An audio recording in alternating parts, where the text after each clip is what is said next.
भारतीय राजनीतिर कथाई होच्छे दिल्ली दिलवालों की, लेकिन दिल्ली का दिल जिसने जीत लिया, बार बार जीत लिया, उसको हरा ना सके उसको जेल भेज दिया। गुजरात থেকে তুলে নিয়ে আসামে নিয়ে যাওয়া হয় যখন, তখন গোটা আসাম বন্যায় ভাসছে, তাদের 5 স্টার রিসর্টে সেখানে রাখা হয় খাতির। ইমরান খানের দলের প্রার্থীরা উইদাউট সিম্বল নির্দল হয়ে প্রতিদ্বন্দ্বিতা করলেন এবং তারা পার্লামেন্টে লার্জেস্ট পার্টি হলেন, যাতে সর্বভারতীয় দলের তকমাটা ছিনিয়ে নেওয়া যায় অন্য রাজ্যে নির্বাচন লড়লে, যাতে সেখানে আমরা যে অ্যাডভান্টেজগুলো পাওয়ার কথা সর্বভারতীয় দল হিসেবে সেগুলো না পাই। নমস্কার, আজকের কনক্লেভের সাবজেক্ট দিল্লি তুমি কার, এনডিএ না ইন্ডিয়ার।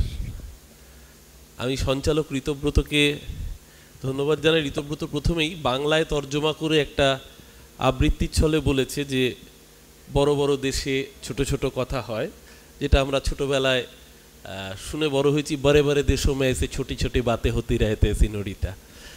तो मुश्किल होच्छे ওই दिल्ली कार, तो हम लोगों को पता है दिल्ली तो दिलवालों की होते हैं। भारतीय राजनीतिर कथाई होच्छे दिल्ली दिलवालों की, लेकिन दिल्ली का दिल जिसने जीत लिया, बार बार जीत लिया, उसको हरा ना सके उसको जेल भेज दिया। আজকে ভারতবর্ষের যখন নির্বাচন হবে, পার্লামেন্টারি ডেমোক্রেসির প্রথম শর্তটাই হচ্ছে লেভেল প্লেইং ফিল্ড। ভারতবর্ষের নির্বাচনে আজকের দিনে দাঁড়িয়ে লেভেল প্লেইং ফিল্ডটা কিভাবে ধ্বংস করতে উদ্যত হয়েছে কেন্দ্রের শাসক দল, সেটা বোঝার জন্য কয়েকটা ছোট্ট উদাহরণ দিলেই যথেষ্ট হয়ে যাবে। ধরুন শিবসেনা একটা দল, তারা 2014 সালে বিজেপির শরিক ছিল। মুশকিল হচ্ছে বিজেপির 14 সালে যারা শরিক ছিল তাদের 95% বা 98% শরিক এখন ছেড়ে চলে গেছে, নতুন শরিক হয়েছে ইডি, সিবিআই, এনআইএ বা ইনকাম ট্যাক্স, সেটা অন্য কথা। কিন্তু সেই শিবসেনা যখন বিজেপিকে ত্যাগ করলো, তখন শিবসেনাকে ভেঙে দিতে হবে, এবং ভেঙে দেওয়ার জন্য কেন্দ্রীয় এজেন্সি এবং কেন্দ্রীয় বাহিনী যৌথভাবে অপারেশনে নামে। কখনো রাত 2:30টার সময় গভর্নর এসে শপথ বাক্য পাঠ করান, আবার কখনো দেখা যায় সিআরপিএফ কর্ডন করে একনাথ শিন্দে সহ প্রায় 3 ডজন বিধায়ককে কার্যত কর্ডন করে গুজরাটে নিয়ে যাওয়া হয়। গুজরাট থেকে তুলে নিয়ে আসামে নিয়ে যাওয়া হয় যখন, তখন গোটা আসাম বন্যায় ভাসছে, তাদের 5 স্টার রিসর্টে সেখানে রাখা হয় খাতির যত্ন করে। তারপর শিবসেনার সরকার ভেঙে যায়, নতুন সরকার আসে। শুধু তাই না, মূল সমস্যার জায়গাটা অন্যখানে। এই যে বলছিলাম লেভেল প্লেইং ফিল্ডটা কি করে নষ্ট করে, ধ্বংস করে, শিবসেনার প্রতীকটাকে কার্যত কেড়ে নেওয়া হয়। এই যে সমস্ত রাষ্ট্রযন্ত্রকে ব্যবহার করে সমস্ত জায়গা দখল করবে, এই কর্তৃত্ব, এই দখলদারির রাজনীতি আমরা অবাক বিস্ময়ে লক্ষ্য করলাম। নির্বাচন কমিশনও কার্যত বহু ক্ষেত্রে চুপ। একই কাজ করা হচ্ছে এনসিপির ক্ষেত্র, এনসিপির প্রতীক কেড়ে নেওয়া হচ্ছে। আমরা ভুললে চলবে না, খুব সাম্প্রতিক অতীতে পাকিস্তানের নির্বাচন হয়েছে। আমরা তো কথায় কথায় পাকিস্তানের তুলনা করি, হাঙ্গার ইন্ডেক্সে আমরা পাকিস্তানের নিচে, প্রেস ফ্রিডম ইন্ডেক্সে আমরা পাকিস্তানের নিচে।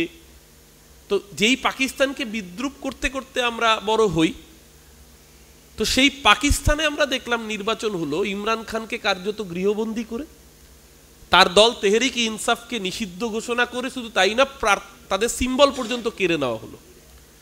ইমরান খানের দলের প্রার্থীরা উইদাউট সিম্বল নির্দল হয়ে প্রতিদ্বন্দ্বিতা করলেন এবং তারা পার্লামেন্টে লার্জেস্ট পার্টি হলেন।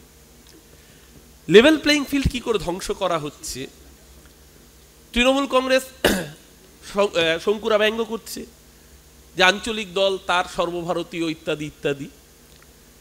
এই যে আঞ্চলিক দল না সর্বভারতীয় দল, এটা তো নির্বাচন কমিশনের একটা মানদণ্ড আছে।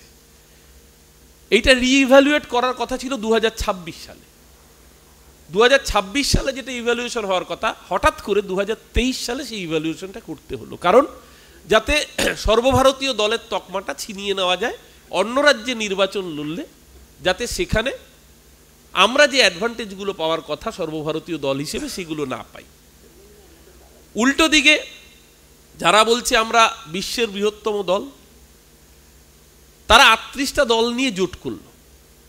কখন জোট করলো? যখন ইন্ডিয়া জোটের প্রথম মিটিং হয়ে গেল, তারপর মনে পড়লো যে তাদেরও একটা অ্যালায়েন্স আছে। এবং এই 38টা দলের মধ্যে আমি এখানে চ্যালেঞ্জ করে বলতে পারি, যদি মোবাইলে গুগল না খোলে ওরা 10টা দলের নাম বলতে পারবে না কেউ। এবং 24টা দল একটাও এমপি পায়নি পার্লামেন্টে। 38টা দলের মধ্যে 24টা দলের কোনো এমপি নেই, যাদের নামই কেউ শোনেনি। লোকসভা ভোটে দাঁড়ায়নি এরকম দল আছে 23টা। আজকে সেই জায়গায় দাঁড়িয়ে সামগ্রিকভাবে যদি গণতন্ত্রের স্পেসটাকে নষ্ট করা হয়, আমার পূর্ববর্তী বক্তারা বলছিলেন, অভ্র বলছিল দুর্নীতি এজেন্সি যদি ধরে অসুবিধা কোথায়, নিশ্চয়ই অসুবিধা থাকার তো উচিত, সাধারণ বুদ্ধি তো তাই বলে। কিন্তু ধরুন এজেন্সি একটা লোককে, যেহেতু কেজরিওয়াল একজন মুখ্যমন্ত্রী, আমি ভারতবর্ষের কয়েকটা মুখ্যমন্ত্রী উদাহরণ দিই। বিজেপি বলল চোর, মহারাষ্ট্রের প্রাক্তন মুখ্যমন্ত্রী অশোক চৌহান বলল কার্গিল যুদ্ধে যে সেনারা, তাদের জন্য যে আবাসন দেওয়া হবে, ভাবুন দেশপ্রেমিক পার্টি, তারা বলছে কার্গিল যুদ্ধে সেনাদের আবাসন দেওয়া হবে শহীদদের, সেই আবাসনে দুর্নীতি করেছে 3112 কোটি টাকার।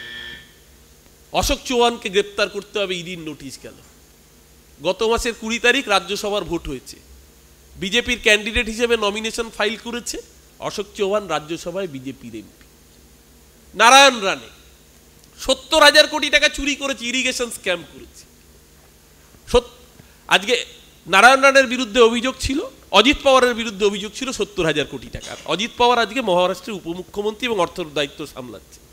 নারায়ণ রানের বিরুদ্ধে 378 কোটি টাকার দুর্নীতি, আরেকজন মুখ্যমন্ত্রী, সে কেন্দ্রীয় মন্ত্রিসভার মন্ত্রী। হেমন্ত বিশ্ব শর্মা আসামের মুখ্যমন্ত্রী, 648 কোটি টাকা রোজভ্যালির থেকে চুরি করেছে। আমরা বলিনি, বিজেপি বলেছে, ইডি নোটিশ পাঠিয়েছে। হেমন্ত বিশ্ব শর্মা আসামের মুখ্যমন্ত্রী। তাই সামগ্রিকভাবে দুর্নীতি যদি করে এজেন্সি ধরবে, কিন্তু মুশকিলটা হচ্ছে এখানে তো ফ্রেন্ড রিকোয়েস্ট যায়। যারা সোশ্যাল মিডিয়া করে, ফেসবুকে দেখবেন চেনা পরিচিত মনে হলে বা কাউকে ভালো লাগলে, ছেলেরা কোনো মেয়েকে ভালো লাগলে বা মেয়েরা কোনো ছেলেকে ভালো লাগলে ফ্রেন্ড রিকোয়েস্ট পাঠায়। তো এখানে বিজেপি আবার যাকে ভালো লাগে তাকে ফ্রেন্ড রিকোয়েস্ট পাঠায়, ঠিকঠাক টাইমে অ্যাকসেপ্ট হয়ে গেলে আবার পার্টির টিকিটও পেয়ে যায়। তো এটা অদ্ভুত একটা ডেমোক্রেটিক খেলা চলছে। তরুণ জ্যোতি বলছে তৃণমূল আপের বিরুদ্ধে বলেছে গোয়াতে, কংগ্রেস সিপিএম এর বিরুদ্ধে বলেছে কেরালাতে। তো তুমি বাবা পিডিপি কে কি বলেছিলে 2014 আগে? দেশদ্রোহী না দেশপ্রেমিক? 2014-তে দেশপ্রেমিক হয়ে গেছে, এখন আবার দেশদ্রোহী না দেশপ্রেমিক? কদিন কোথায় আছে তো ওরা নিজেরাই জানে না। তো সামগ্রিকভাবে আজকে তাই পলিটিক্যাল ন্যারেটিভটা এই জায়গায় দাঁড়িয়েছে যে ভারতবর্ষের বুকে একদলীয় গণতন্ত্র, একদলীয় শাসন, এক দেশ, এক ভাষা, এক নিশান, এক সংবিধান, এক নির্বাচন, তার বিরুদ্ধে ভারতের বহুত্ববাদ। একদিকে ভারতের বহুত্ববাদের চর্চা, একদিকে ইউনিটি ইন ডাইভার্সিটি, আর আরেক দিকে একনায়কতন্ত্রের দিকে, একদিকে ফ্যাসিজমের দিকে। দেশ কোন দিকে যাবে নির্ধারণ করবে দেশের মানুষ।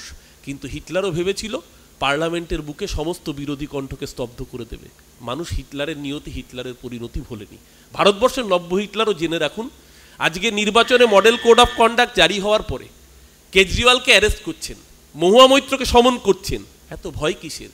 কারণ কখন ভয় থাকে জানেন? আজকে ধরুন একটা হোটেলেই কনক্লেভ হচ্ছে, এই হোটেলের মালিক আজকে যদি তার ব্যবসা নষ্ট হয়ে যায়, তার যদি কোনো কারণে ক্ষতি হয়ে যায়, তাহলে যারা কর্মচারী তারা সবাই বিপাকে পড়বেন। দুর্ভাগ্যজনকভাবে আমাদের দেশের যিনি প্রধানমন্ত্রী তিনি একটি সংস্থার কর্মচারী, যে সংস্থার নাম আদানি কর্পোরেশন। আদানি কর্পোরেশনের বিরুদ্ধে যদি কেউ প্রশ্ন করে তাহলে তার মুখ বন্ধ রাখতে হবে। পার্লামেন্টের বুকে তাই মহুয়া মৈত্র প্রবেশাধিকার নিষিদ্ধ করতে হবে। তার বিরুদ্ধে কথা বললে দেশের 148 জন সাংসদকে, সমস্ত বিরোধী দলের সবাইকে মার্শাল দিয়ে গায়ের জোরে বের করতে হবে। প্রভুর বিরুদ্ধে কথা বলা যাবে না। আজকে তাই ভারতবর্ষ এই বহুত্ববাদের চর্চায় থাকবে না একদলীয় হিটলারের, নব্য হিটলারের সংস্করণের পাশে থাকবে, সেই সিদ্ধান্ত নিশ্চিতভাবে ভারতবর্ষের মানুষ নেবে। কিন্তু ভারতবর্ষের মানুষই চিরকাল ইতিহাস রচনা করেছে, যে ইতিহাস গণতান্ত্রিকতার কথা বলে, যে ইতিহাস ভারতবর্ষের সংবিধানকে বাঁচানোর কথা বলে। তাই কে জিতবে সেটা বড় কথা, নিশ্চিতভাবে লোকসভা নির্বাচনের ফলাফল বলবে। কিন্তু বাংলার বুক থেকে, ভারতবর্ষের বুক থেকে ফ্যাসিস্ট বিজেপি শক্তি পরাস্ত হবে। আগামী দিন নতুন সূর্য উঠবে, সেই সূর্যোদয়ে বিজেপির নাম ও নিশান থাকবে না। সবাই ভালো থাকবেন, ধন্যবাদ।